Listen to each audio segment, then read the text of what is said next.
Simamkeleni umpostile uTata Bhalangile phakathi kwethu egameni lika Yesu namandla esizanelizwe. Cela shayina izandla kakhulu intshiza sona phela. Singahlala phansi nje ngegama lenkosi.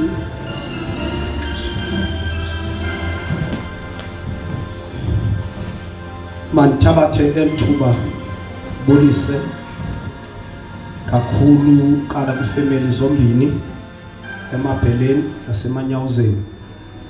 Ndiyazibulisa zombini ezo family ezo. Ndibulise ke kubafundisi bonke abakhoyo onyawo-ntle egameni lenkosi enguKristu. Ndibulise umzi waseGreen Park wonke. Ndibulise umzi waseDelft wonke. Ngegama lenkosi Yesu Kristu ngicela ke sizame ngezandla. Haleluya. Buleleke kakhulu kuTata uMqolombeni osiphathele oluhlelo oluhle kangaka. Lenkonzo yabafana ngathi inkonzo yabantu abadala. Yandileka, yahlonipheka. Kwakuhle. Cela simshayeleni izandla umpostile uMqolombeni.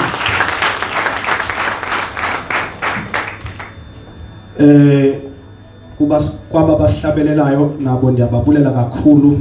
uThixo ebanceda. Ndibulele kakhulu, ndiyabona kuhle kakhulu apha. Akwazi ke kuba kube kuhle nje kungekho bantu abalungiseleleyo. Bakhona abantu abalungiseleleyo uze kube nje. Qala kubantu bezipika sibekela izipika basiconnectela yonke lanto inhle apha.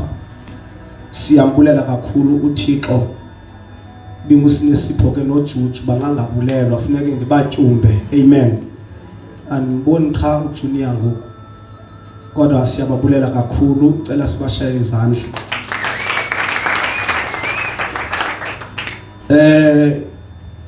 Unokhanyo isister yami ke apha enkosini ngoba besikhuliswa ngutata omnye ngevangeli, utata uSolani ongasekhoyo ngoku.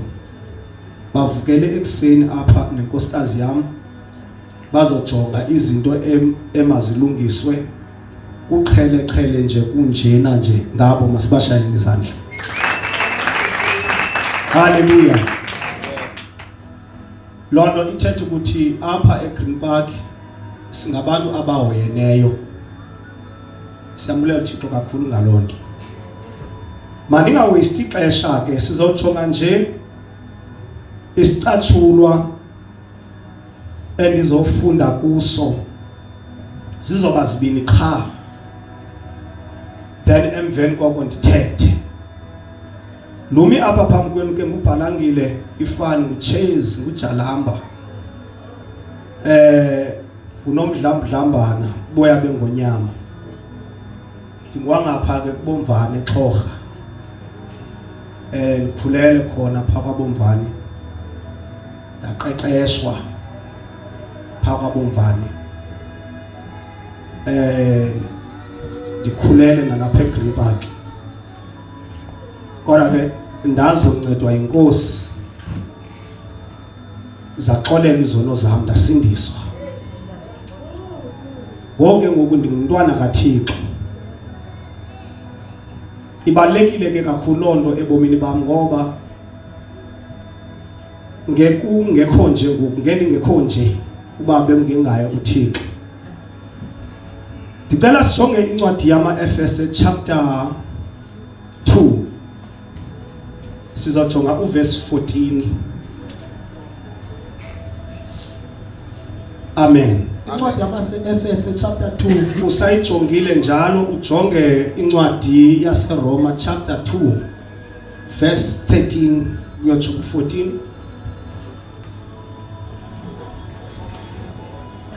Ndingumntu kamoya. Qha ndifuna nje ukuzola. Yenzela uba ndizokwazi ukunikhupha kwangoko. Andihaleli emveni kokuba ngaba kwenziwe into enhle kangaka ndizomosha ngexesha. Kodwa khona izinto ezibalulekileyo ekufuneka abantwana bakaThixo bazive.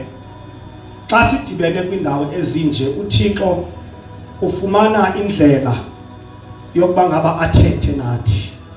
Malibonga igama lenkosi. Ngicela ke wena oyifumeneyo usifundele ke Mlupane.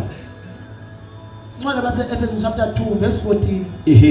kuba kaloku nguye umxolelanisi inhlanga namayuda uzenze asisizwe esinye yena buqu aludiliza udonga lobutshaba ulusahlule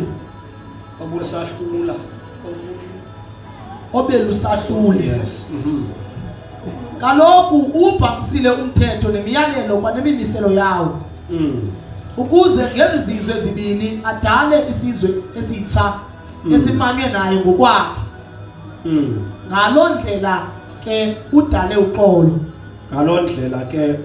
uxolo ndifuna uphinde futhi ugxininise kule verse usuka kuyo wenza izizwe zazibini zanjani kaloku ubhangisile umthetho nemiyalelo kwanemimiselo yawo ubhangisile umthetho kwanemiyalelo nemimiselo yayo ukuze ngezizwe zibini adale isizwe esitsha ukuze ngezizwe zibini adale isizwe esitsha esinye yeke apho yake pha chapter 2 amaRoma verse 13 ukuyotsho uverse 15 verse 13 kaloku abantu abalungileyo ngokukaThixo asingabo abo bawuva nje umthetho bangayenzi into oyithethayo ngabo abayenzayo into eyalelwa ngumthetho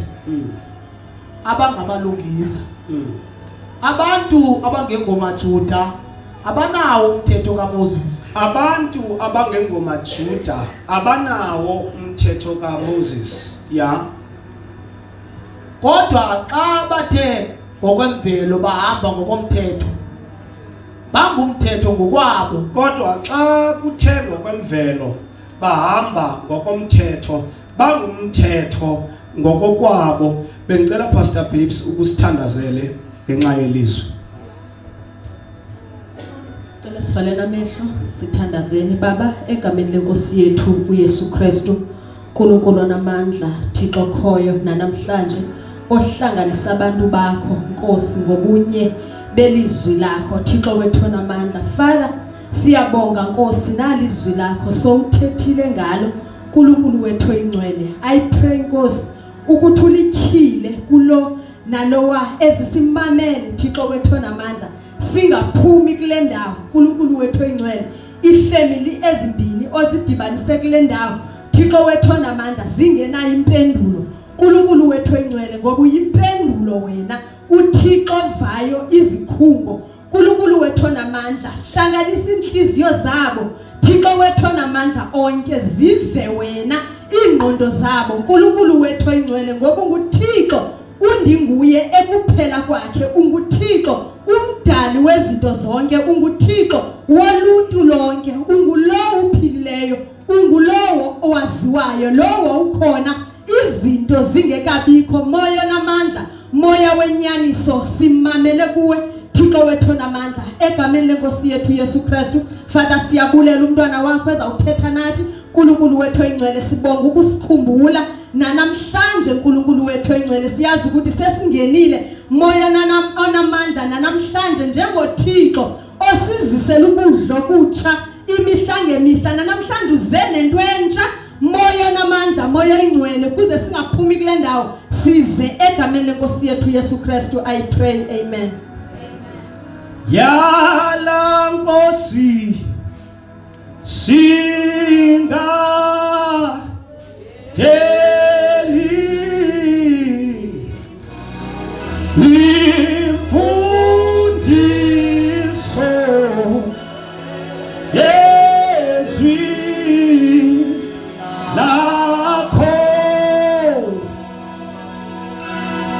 Yala Nkosi Singayitheli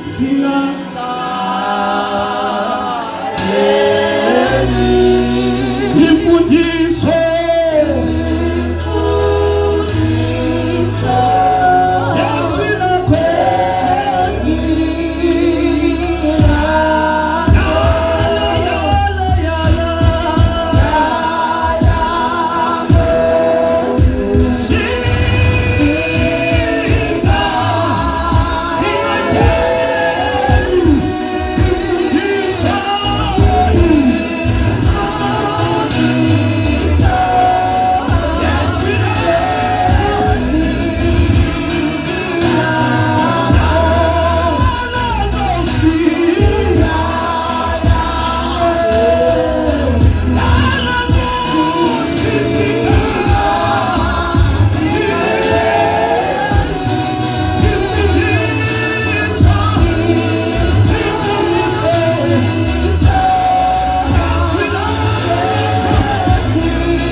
ndinexesha elincinci nani,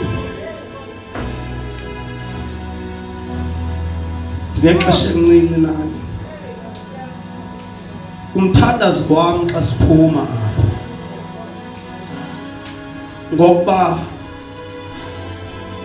noba sesizifumana sikule meko esikuyo namhlanje yokuphulukana nemiphefumulo ethu ngexesha elinjalo,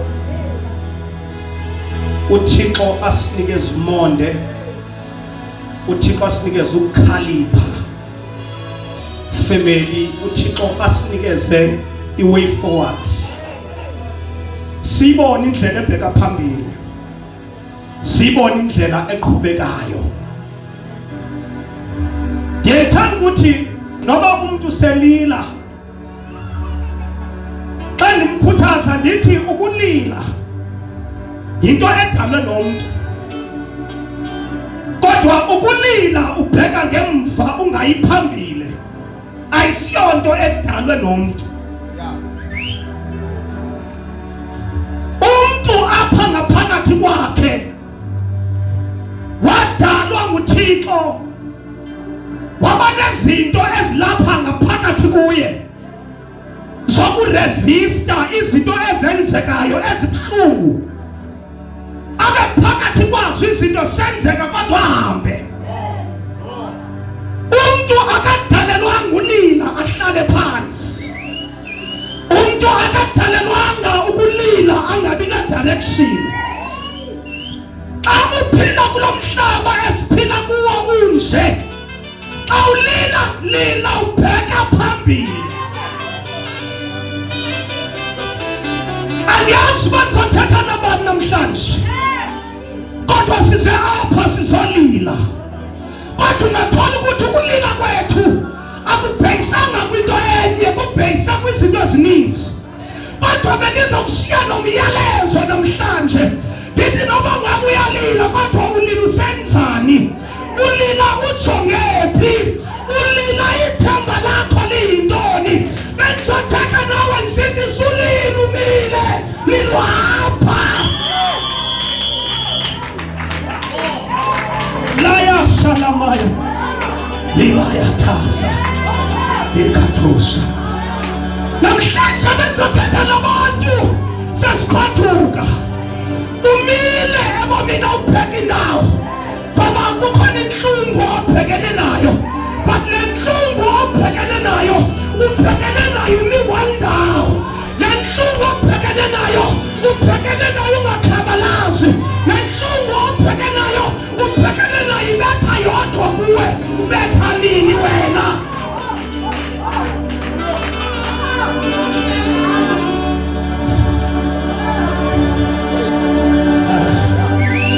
I feel like preaching. Ndingumuntu ufundisa, ndingumuntu utyhila, but today I feel like preaching. Touch your neighbor, say neighbor. Ithi makhelwane, ungakhali umile. Ithi makhelwane, ungakhali umile. Ithi makhelwane, ungabethwa kwawethu ungabethi, makubethe ubethe nawe.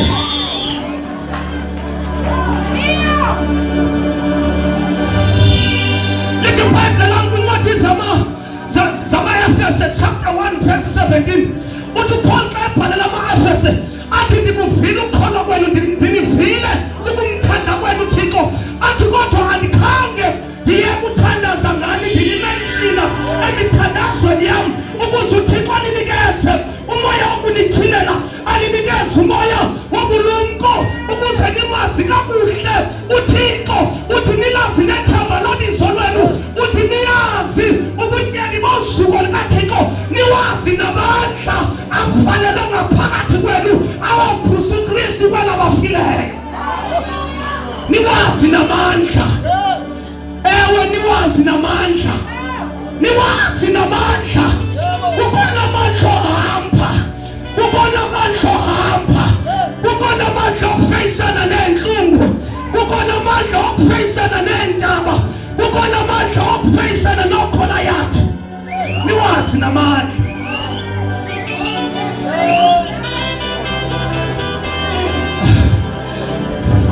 Niwazi namandla.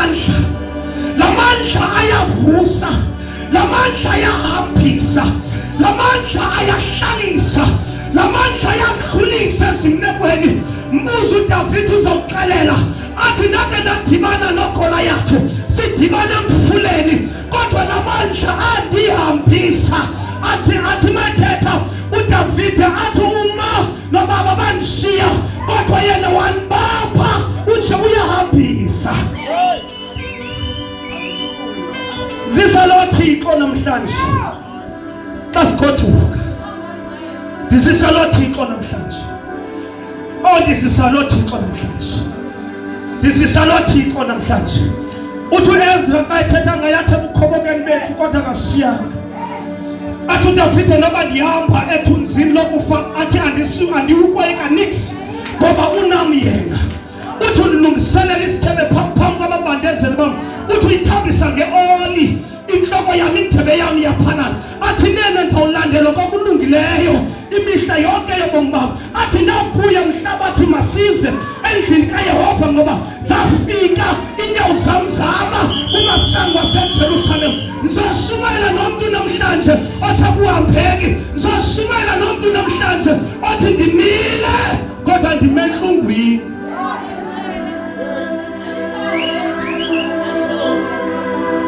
Menhlungwini manifale ngohlobo sizothandaza, manifale ngohlobo sizothandaza ngoba i-theologians zikandibetha ndityhile nje isicatshula umveni koko ndingathethi ngazo kancinci. Manithethe njengoba besitshile kwincwadi zama-Efese. Ama-Efese athi uYesu luxolo lwethu othe wadiliza udonga lobumpi, malibonke igama likaYesu, ngomzimba wakhe. Ithi umthetho wawubhangisa esenyameni yakhe nemiyalelo nemimiselo. Ugqiba awukwenza loo nto wajonga izizwe. Xa ejonga izizwe ubona kukhona izizwe ezimbini. Ezi zizwe ezimbini nguntlanga, ezi zizwe ezimbini nguntlanga nomJuda, ngumGrike nomJuda. Lithi iBhayibhile phaa kuma-Efese uYesu wathatha ezantlanga wazenza zaba yimbumba, wazenza zabanye emveni kokuba udilizile umthetho. Lithi iBhayibhile wathatha okusekhohlo wakuthatha okusekunene. Ugqiba kwakhe wabe sesenza isidalwa esitsha, wabe sesenza umzimba omnye, wabe esenza umuntu omnye, isidalwa esitsha. Akube udilizile umthetho, akube udilizile umthetho. Le nkonzo kaKristu abantu bayabuza ukuthi luhlobo luni lwenkonzo, ngoba kukhona i-crisis okanye ingxaki ekhoyo eyenza ukuthi umuntu noma sekholwa kodwa akholwe abe ngusihamba nje, angayazi ihambo yasemkholweni ukuba injani. Ihambo yasemkholweni kwadilizwa kuqala umthetho wabhangiswa. Amakhosi ayoyazi uba into ebhangisiweyo into ephelisiweyo. Into ebhangisiweyo into etheni? Ephelisiweyo, iphelisiwe.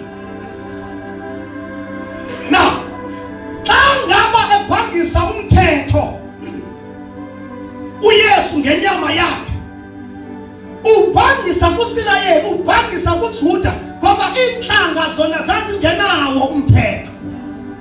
Othina zange sanikwa umthetho nguThixo, kodwa bengokuthi phaa kwincwadi zaseRoma chapter 2 verse 14 ithi abo bangazange babe nawo umthetho bathe ngemvelo bahamba ngokomthetho bona bangumthetho uqobo. Balomgama lenkosi. Amen. Haleluya. Mamela ke ndikuphe nje ipisana ezincinci endifuna ukuzihlafuna nasendlini. Uthi ubhalangile wakho wathetha into enje. Inkonzo kaKristu nabani na umuntu othi ukuyo kodwa usahamba ngomthetho akakabiyo inkonzo kaKristu, ngoba umthetho wabhangiswa ukuze kumiswe yona.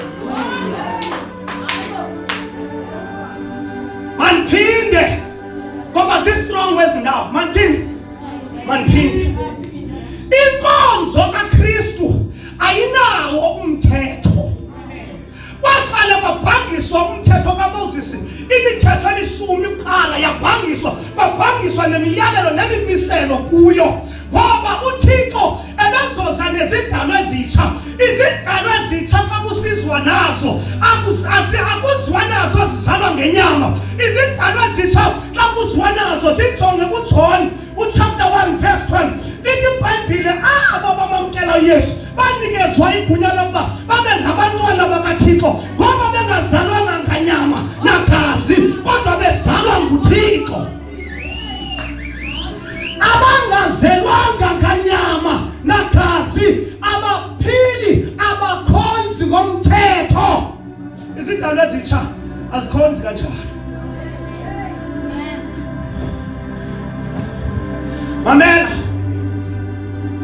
unixolele animinisanga ukuhetha anybody lento ndiyithethayo ayibhekisi nakomphi umuntu mhlawumbe kuthiwa ndibetha yena phansi ichaza nje isalvation ndizothandaza wabhangiswa umthetho nemiyalelo wabhangiswa umthetho nantoni nemiyalelo now uThixo wajonga kwecala lakwaSirayeli uSirayeli wayemnikeze iminqophiso wamnikeza amadinga uSirayeli kwaye noYesu ngokwenyama uphuma kubo malibonke igama lenkosi kodwa uYesu ngokuphuma kubo ebephuma kubo ukuze azobhangisa inkqubo endala yokukhonza uThixo ngomthetho ukuze abantu baziswe kwinkqubo entsha yokukhonza ngomoya nangenyaniso. Amen. Now mna Xhosa okanye thina zinhlanga sasingenawo umthetho lithi iBhayibhile nawo siwuphile ngemvelo umthetho malibonke igama lenkosi. By other words xa sijonga kulama Efeso ebesifunda kuwo xa lithi iBhayibhile wadibanisa umJuda wadibanisa umGrike wadibanisa uSirayeli wadibanisa inhlanga wazenza zabantumnye uthi ukuthi wabulala inkqubo yomthetho ngokaSirayeli ugqiba wabulala inkqubo yomthetho abantu benhlanga abawuphila ngemvelo. Neva nithetha nina ke niya-abuse bantwana bakaThixo ninikeza umvezandla ndingayiphinda ndiyithethe yes ninikezwa umvezandla and awuve kubuhlungu kubantu bakuthi because abantu bakuthi inyani abangeze bayifumane etazethi because abantu bakuthi inyani bajonga ukuyifumana kwizigwili kwizityebi bayijonga ukuyifumana kumadoda neentshebe ezinde bajonga ukuyifumana kumadoda abukeka ngesidima kanti inyani ibuzwa kwabayaziyo. Malibonke igama lenkosi. Mamela wayibhalanga uthetha kutheni uthetha lento before ukuthandaza kutheni uthi wabhangisa umthetho lento yakho iyaphi lento yakho lento yakho iza apha wena xa ukhonziswa ushunya yaziwe kwathiwa phuma kowenu wagqiba wena washiya umthetho wakowenu zinimamele kakuhle washiya umthetho wakowenu kodwa xa ufika apha ekukhonzeni wanikezwa umthetho wakwaSirayeli umvesandla ke lowo xa ngabe ushunya yaziwe uYesu ukhutshwa kowakowenu umthetho wendiselwe kuKristu wendiselwe kwinkqubo yakwamoya lithi iBhayibhile hayi uyolo labo bangahlaliyo kwimbutho zabagxeki abangahlaliyo nabangendawo bona abanonelela umyalelo kaThixo imihla nobusuku lithi iBhayibhile banjengemithi phezu kwemijelo yamanzi aliboni igqabi lawo glory to Jesus kodwa bahlala betyatyamba amaxesha awungeza utyatyamba engakhange ndikunikele gospel ndikunikeza yona namhlanje wendiselwe enkqubeni kamoya wena hayi enkqubeni yomthetho ngoba uzofuneka sithethe nawo sikuxelele into yoba ngaba awuyinikwanga kakuhle ngitsho sebefuna izishumi apha kwebe sithi iza nazo izishumi xa bezifuna bazifuna ngencwadi zikaMoses, bazifuna ngencwadi zabaprofeti. Malibonga igama lenkosi uYesu. Bazifuna ngencwadi kaMalaki. Kodwa naphambi kuMalaki kuyachaza ukuthi aluhlangandini Israyeli, akuthi aluhlangandini Maxhosa. Haleluya. Ukuthi aluhlangandini Masirayeli, hayi Maxhosa, hayi ma-India, hayi ma-Nigeria, kuthiwa Masirayeli. Uthi ukuthi lento ayikhange yayamane nabantu abazelwe ngokutsha. Nina nigciniswa izabatha, kuthiwa gcina isabatha. Umhla womgqibelo kumthetho wawunikezwe uIsrayeli, nawe ugcine usuka kwakho wena umthetho uyogcina umthetho wenhlanga owunikezwe ezinye inhlanga. Kodwa uThixo umise inqubo kamoya. Thatha umakhelwane, ithi makhelwane, enough is enough. Ithi makhi makathileke kumuThixo.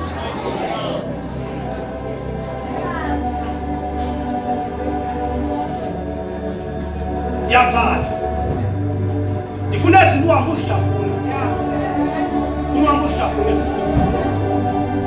Nansi inkqubo abantu abasindiselwa kuyo. Uthethile ngayo Pawulos wathi imani ngoko enkululekweni endithenda nikhululela kuyo, ningaphinde nibanjwe yidokwe yokukhoboka. Now xa sizothetha nge-redemption, xa sizothetha ngokuhlangulwa, ngokuthengwa, kuzofuneka sikuxelele straight into yokuba ngaba nakuwo umthetho kaMoses wathengwa. Sikuxelele straight ukuthi nakuwo umthetho wakowenu wathengwa. Ukuba ngaba kulapha endlini yenkosi ufuneka uhambe ngomoya, hayi ngenyama. Yes.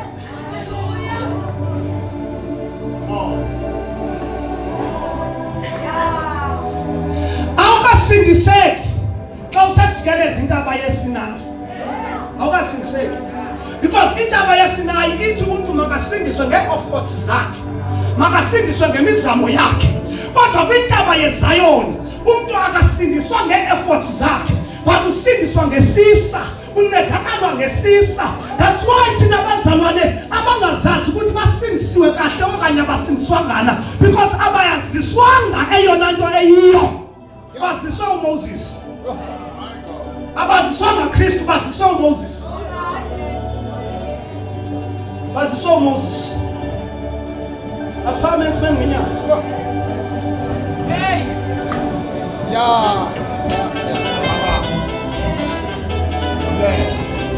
Le nkonzo kaMoses,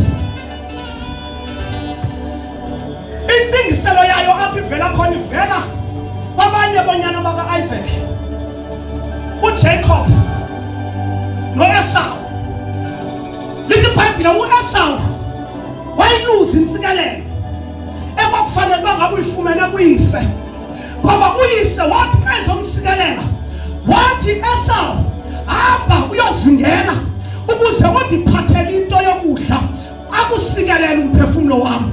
Kanti ngexesha kuthethwa ngo-Esau ukhona unina wabo bobabini lamawele, and unina walamawele unesitshilelo ngalamawele. Unina walamawele uyayazi uba ngaba lo uyinci ulo mkhulu, lo wokugqibela ulo mkhulu, lo wokuqala ngokugqibela, lo wokuqala yinci. Lithi iBhayibhile wathi xa ethetha unina wathi, jonga Yakobe, baleka ngoba ndivile ukuba nguwe isizwe esikhulu, baleka ngena emhlanje. Abasindiswayo abahambi bayozingela. Benzoxabana nabantu abaninzi apha kasikhulu, because kunabantu abaninzi abahamba bayazingela. Baluhlobo labantu luka-Esau, baluhlobo labantu basemthethweni, bathi bayakhonza baphethe imbombozi, glory to Jesus, bayofuna amanzi ecaweni, malibonga igama lenkosi, bayofuna i-oil ecaweni, malibonga igama lenkosi, bayazingela. Baluhlobo lwabantu luka-Esau. Kodwa abaluhlobo lukaJacob abazingeli, bathatha apha ekhaya, zindlalifa, ababileli zintsikelelo. Yes. Olaya babe nondiva namhlanje ngizothetha nani kakuhle. Abayibi asiyikhangele, jonga lithi iBhayibhile kwincwadi yamaRoma chapter 10 verse verse 5 lithi iBhayibhile uthi uMoses ubhala ukulungisa abasemthethweni uthi azenzileyo ezinto ophila ngazo but ngoba semkhona kuthiwa sukuthi enhlizweni yakho ngubani ozosiyela phezulu aphinda asiye ezantsi enzonzobileni asizisele uKristu. Lithi iBhayibhile maliqhubeka lithetha nale nkonzo yabazalwane abancedwa yinkosi. Lithi iBhayibhile ukholo lulapha phambi kwenu olukholo lolusivakalisayo. Glory to Jesus. Xa uthe wamkholwa, xa uthe wamvuma ngomlomo uYesu inkosi, ukhona ngenhliziyo yakho wawusindiswa.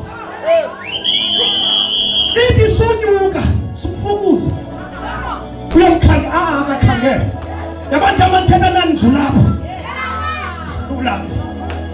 ulapho ala shila hasa mamela ohlobo laba banentheka ngaba abasifumene esithile abam-invite naxa bezokhonza bakulena si-invite Jesus. They don't invite Jesus, they don't invite the Holy Spirit because bona bahlanganiswe naye, bona bangamasebe kuye, yena ungumthi kubo. Abanaxesha lokohlukana naye, akakwazi ukuhlukana nabo because bamiliselwe ngokwentsobi yakhe uYesu.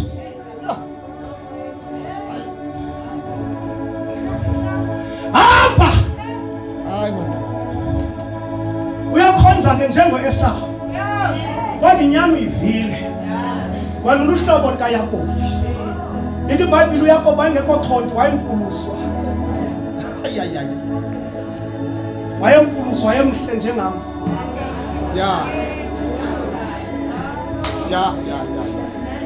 Ithi iBhayibhile u-Esau yena wayexhodi. Uyayazi ithetha ukuthini loo nto? Ithetha inkonzo exhakaxhaka, inkonzo yomthetho ekuthiwa xa umuntu ufuneka ehlambulule enze into embi kuThixo ufuneka uba ngaba lo muntu akafuyanga ahamba ayoleqa ihobe lizawumthethelela. Uba ngaba usisityebi kuzofuneka ahambe lo muntu ahambe aze nemvu yakhe, aze nebhokhwe yakhe, aze nenkomo yakhe, ugqiba kwakhe ahlambululuke. Sikhona bazalwane, kodwa masifika kule chapter 15 uJohn, nina senihlambulukile ngenxa yelizwi endilithethileyo. Sihlanjululwa lilizwi apha, asileqi mahobe, asifukuze ngoba igazi likaJesu laphalala kwaba kanye waqhawuka umdiyadiya phakathi. Umbingeleli waphelelwa yinkonzo, umbingeleli womthetho waphelelwa yinkonzo. uThixo wavusa abalungiseleli bomnqopho somtsha ngothina ke apha. We were foreigners in relation. Siyathandaza ngokusava to Israel. Oh, we were foreign. Oh, to be born again. We were strangers in relation.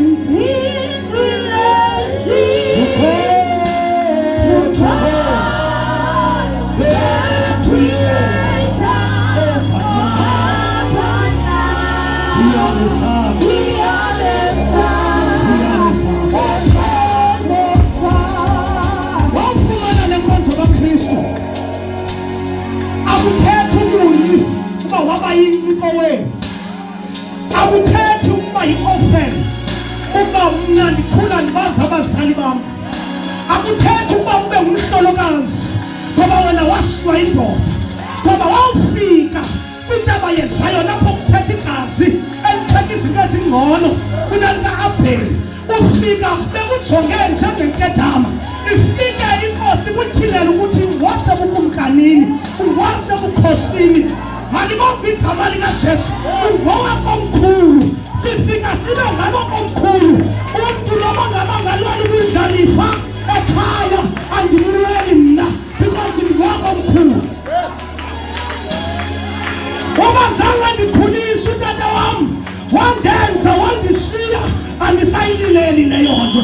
Benzothetha nawe namhlanje ndithi ungashiya umtata, ungakhuliswa, ushiye ngabazali bangakhulisi, kodwa kukhona uJesu. Lithi iBhayibhile uyihogwise kwinkedama uyindoda kuba kuhlolokazi life. Ngalizalisekisa iphupha. Ngalizalisekisa iphupha. Ngalizalisekisa iphupha. Phakamisa izandla. Yini Jesu. Uyesu yedwa. Yesu yedwa. Ha. Yesu yedwa. Yesu yedwa. Xa uhamba apha namhlanje. Hamba namhlanje. Under this atmosphere of grace. Uhambe uyojongana nesimo ukujongene naso endlini. Kodwa ujongane naso ngoba kwenye level. Ujongane naso sosixelela ukuthi jonga I am born of God. Lento ngicela yona ukuba ndaze ngaba lihlwemba I am not that. I am what God says I am. Lento ngicela yona ukuthi mina ngaqale kusejonga simo andisiyo lonto. Mina discipline nikaThixo. Kwintsebo likaThixo ndikhona. Ufeyisane nemeko udlule kuyo. Udlule kuyo. Udlule kuyo mntasekhaya uthetha nomuntu apho. Ukhula kanzima. Akho abantu abakusupport, akho abantu basekhaya kwakho. Yonke into yazamela. Nobody supports you. Ukhona uYesu. Ukhona uYesu. Wambona uBoaz. Wathi uBoaz xa ethetha kuRuthe, wathi ukhona umkhululi osondeleyo kuwe kunami. Wambona.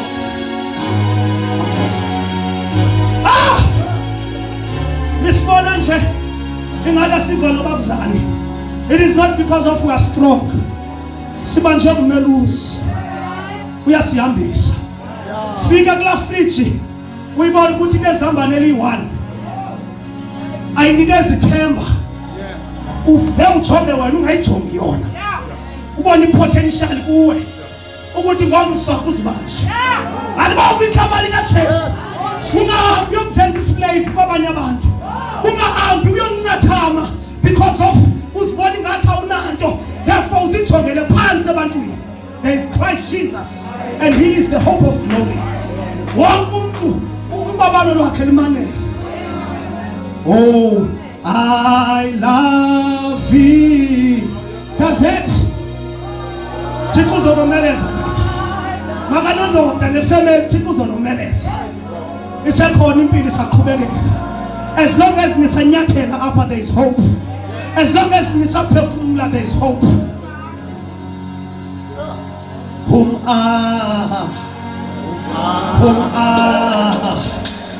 Ndifuna uthandaza nabantu. Alaminye ngoma kanondoda. Abathi ndifuna ufeyisa umhlaba. Ngigcwele nguYesu esibinini zami. Kunabantu abathi akhona ungayenzanga. Wahambe namagqirha, wahambe namakhwele. Zisiyabila zonke izinkathi ubombaba usafana. Ubaba buqala ubulunge qala ngaphandle, bulunga kuwe qala ngaphakathi. Kumbe kujongane nobo.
facing him.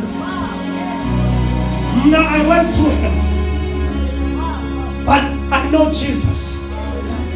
Oh, I figure I'm going to change my mind. I figure I'm changing my mind. Ngexesha kuthetha ngoThabo abunyana kaKaZek ndicinga uThabo umngani wami. Uyavana. Wow. Into abangeba ndimcinge. Into abangaba ndixa ndicinga ijeni yami yokhona ndimfumane bawukhona. Mfowethu. Zininzi izinto ebomini endizikhonzelayo. And when noba uSathane ngafuna ndibuyuva, I will never go back. No turning back. Ufuna uthandaza nabantu namhlanje. Abathi ndoda kaThixo, le grace ngamind word. Yeah. Andizangozothi mina apha ndifuna utshintsha wena. I cannot do that. It's only the grace of God that can do that. Hallelujah. Ufuna uthandaza nawe khalezise phambili sendiyava. Sisamshayela izandla nomfo omi apha ngaphambili. Umuntu omtsha. Kodwa apha enhliziyweni yakho yazi ukuthi nemini kaNondoda noThibos ante ngiqalo lomhambo. Uhambo noThixo. Khaleza isangaphambili. uThixo ebengilungiselele for elisuku for uba ndizokuasharisha nawe ebukumkanini bukaThixo. Khaleza iza ngaphambili. Ntomtsha ikhohlakele lizwe. You need Jesus. Yes. Ikhohlakele lizwe, you need Jesus. Phela special izandla beseza ngathi you need Jesus.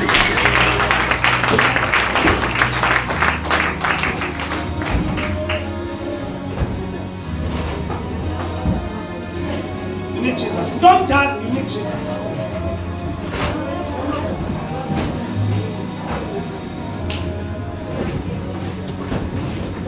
Mna bezininzi izinto uSathane benozisebenzisa ndibuyele back. But akho nenye uSathane oyisebenzisa ndibuyele back.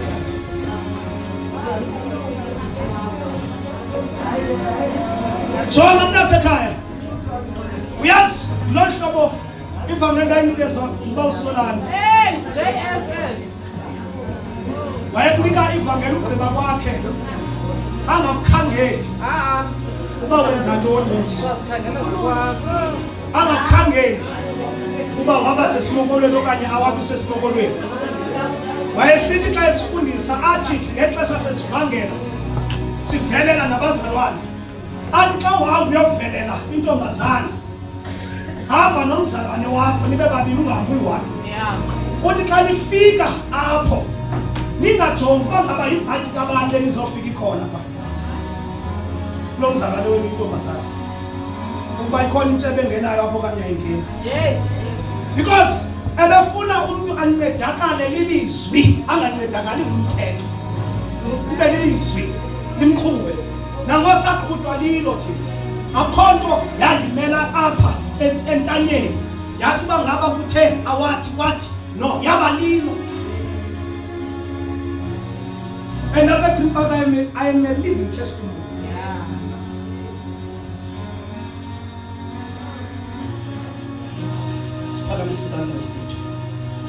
Never give up, never give up, never give up. You must never, never, never, never, never give up. Nawe ulapho ngemva. Uthi uBhalangile watsho esitsho ngumoya kaThixo wathi ndinganikezeli. Oh yes. Unganikezeli. You must never, never, never, never, never, never give up. Never give up.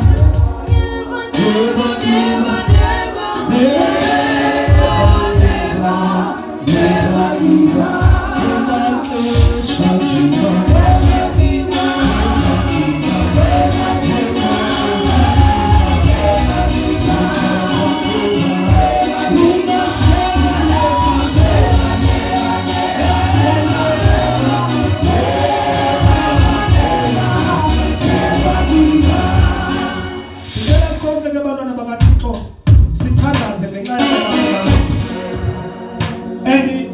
ngifuna ningakulinge nibe nengxaki naba bantu balapho. Hallelujah. Kodwa nawuze ngitsho noba ubhalangile esengekho nithi la nto yayithethiwe nansi senzeke noba yenzeke after 3 months, noba yenzeke after 1 year, noba yenzeke after 2 years. Kodwa aba bami apho uThixo uzozilwela ngokwakhe enhlizweni yabo. uThixo uzozikhokhelela ngokwakhe kubo.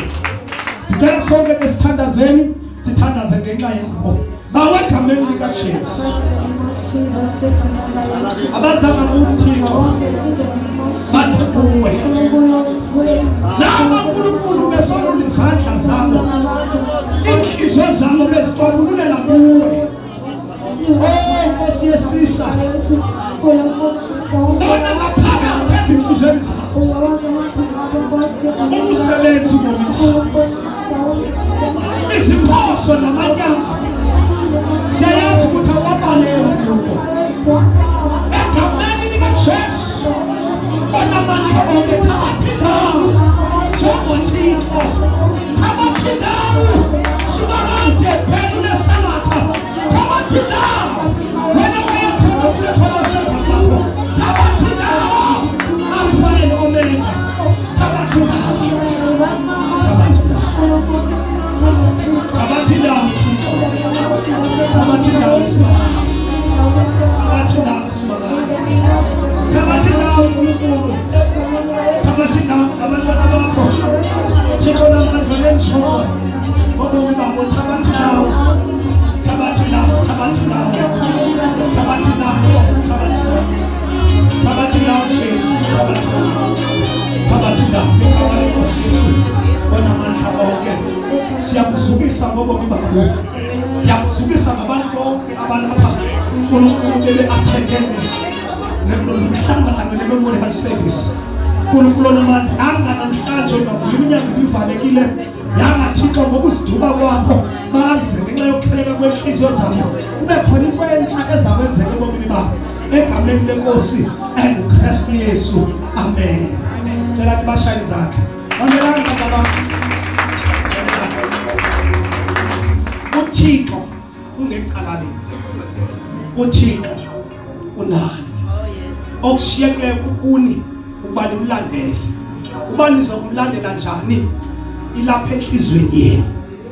Funani indawo noThixo egameni likaJesu. Ngayohlala phansi, ngicela sithandaze livale. Yavala ivumo yakaThixo, ivumo yakaThixo, umoya kaThixo usebenza ebantwini. Bulele kakhulu manje, bulele, because apha eGreenpark ngiyazalwa abantu abadala lapha abasakwazi ukuthi babe khona kwizinto ezinje bengakhethi ubuso babantu.